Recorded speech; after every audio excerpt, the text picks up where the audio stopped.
মেয়েটি অনেকদিন যাবৎ কিছু খায়নি। রাস্তার ধারে খাবার বিক্রি করা এক দয়ালু মহিলা বিষয়টি বুঝতে পারে। নিজ হাতে তাকে এক বাটি গরম নুডলস খেতে দেন। যে মেয়েটি একসময় রাজকীয় জীবনযাপন করত, আজ সেই সাধারণ খাবার হাতে নিয়ে নীরবে কাঁদতে থাকে।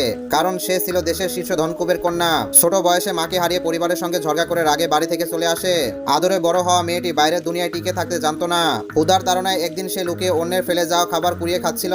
ঠিক তখনই ওই মহিলা ছেলে তাকে দেখে ফেলে। মেয়েটি ভয় পেয়ে যায়, ভাবলো এবার বুঝি তাড়িয়ে দেবে। কিন্তু মহিলাটি এগিয়ে এসে বললেন, ওটা অন্যের খাওয়া, এটা নাও, আমি বানিয়েছি। এই অপ্রত্যাশিত ভালোবাসা মেয়েটি সব ভয় ভেঙে দেয়। মহিলাটির ছেলে তার গায়ে নিজের জ্যাকেট চাপিয়ে দেয়। এই ছোট্ট উষ্ণতায় দুজনকে ধীরে ধীরে কাছে নিয়ে আসে। শেষ পর্যন্ত তারা বিয়ে করে। মেয়েটি শাশুড়িকে নিজের মায়ের মতো ভালোবাসতো। এমনকি 50 পেরিয়েও সেই শাশুড়ি নতুন করে গর্ভবতী হন। কিন্তু সুখ বেশি দিন থাকে না। স্বামীর আত্মীয়রা বাড়িতে এসে মেয়েটির জীবন দুর্বিষহ করে তোলে। আর সবচেয়ে ভয়ঙ্কর সত্য, মেয়েটিও তখন গর্ভবতী, কিন্তু কেউ তার পাশে দাঁড়ায় না। ঠিক তখনই আসতে চলেছেন এক রহস্যময় চেয়ারম্যান, যিনি আসলে মেয়েটি নিজের বাবা, দেশের শীর্ষ ধনকুব। এবং সেই দিনই সব অন্যায়ের পর্দা একে একে উঠতে শুরু করে।